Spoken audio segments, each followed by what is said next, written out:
Long before the world was divided by fences and names, there was a place where the forest breathed and the river sang. It was a land of rust-colored soil and endless green, where drums spoke at dusk and the scent of palm wine drifted through the air like memory itself. In that place lay the village of Nzuocha, nestled between two great trees said to be older than time. The people there lived simple lives, hunters, potters, fishermen, guided by the rhythm of the seasons and the wisdom of their ancestors. They rose with the cries of the hornbill and slept when the frogs began to sing. Every child grew up learning one rule above all others: respect the river, for the river remembers. They said the river Eam was not just water, it was a spirit, a goddess who watched over the land. Her moods shaped the rains, her silence foretold drought, and her laughter was heard in the gurgling of hidden springs. Offerings of white kola nuts and cowrie shells were laid at her banks during the new moon. No one bathed there after dark, and no one ever crossed it without whispering her praise. Among the people of Nzuocha was a boy named Obina, the only son of a widowed woman, Mama Ifeoma. He was slender, quiet, with eyes that always seemed lost in thought. Other boys, his mother scolded him often. "Don't linger there after sunset, my child," she'd warn, her voice thick with worry. "The river may love you, but its love is not for the living." But Obina would only smile, that faraway smile of his. "Mama," he'd say, "the river would never hurt me. It knows my name." The elders whispered about him sometimes, that perhaps the river did know his name. He had been born during the night of twin thunder, when lightning struck twice in the same place. The old midwife claimed she saw water on the boy's skin the moment he came out, as if he'd been born from the river itself. Yet, for all his strangeness, Obina was loved. He helped the fishermen mend their nets, carried water for the elders, and sang softly to the goats when they grew restless.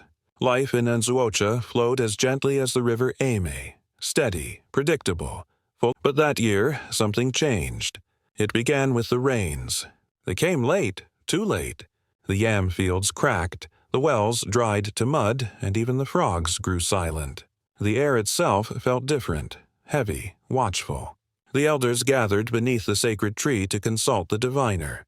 She was an old woman named Mama Nedi, her eyes clouded like smoke but sharp as truth.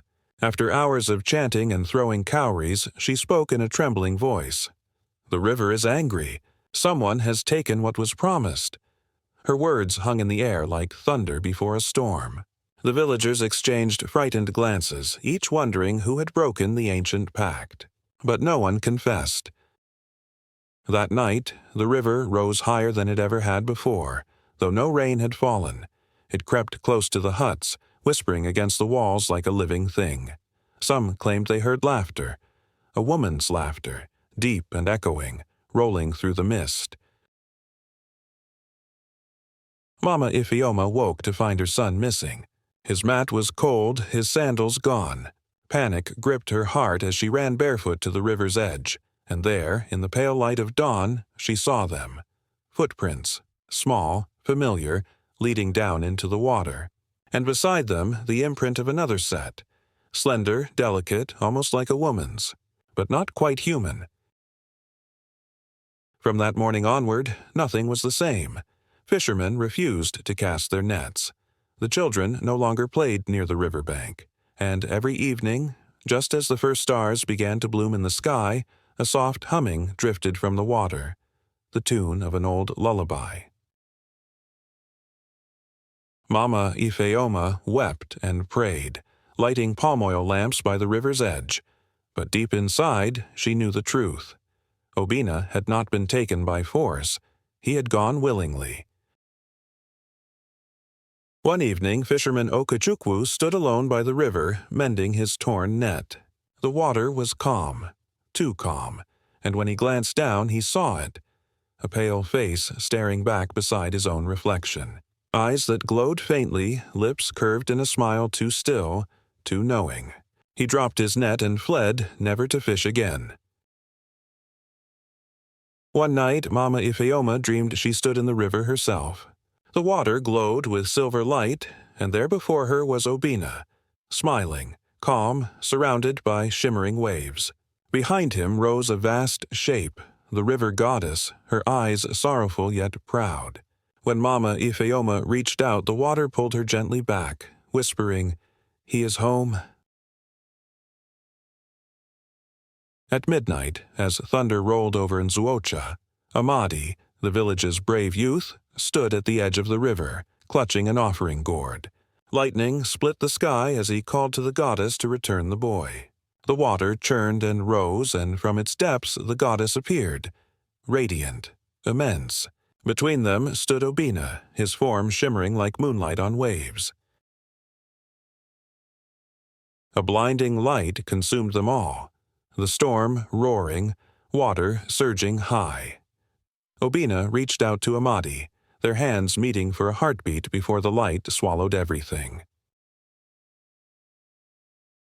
When dawn broke, the river lay still and silver. 2 small lamps drifted across its quiet surface, smoke rising from their wicks. In the reflection below, Obina and Amadi rested peacefully side by side, their faces calm beneath the water. Weeks later, the rains returned. Crops sprouted once more, laughter filled the air, and the people built a shrine by the river, a small house of white shells and wood, a burning lamp forever within. On moonlit nights, when the river shone like a mirror, some swore they could see 2 faint figures walking beneath its surface, a boy and a goddess, side by side. And so the elders said, "The living move on, but the river remembers."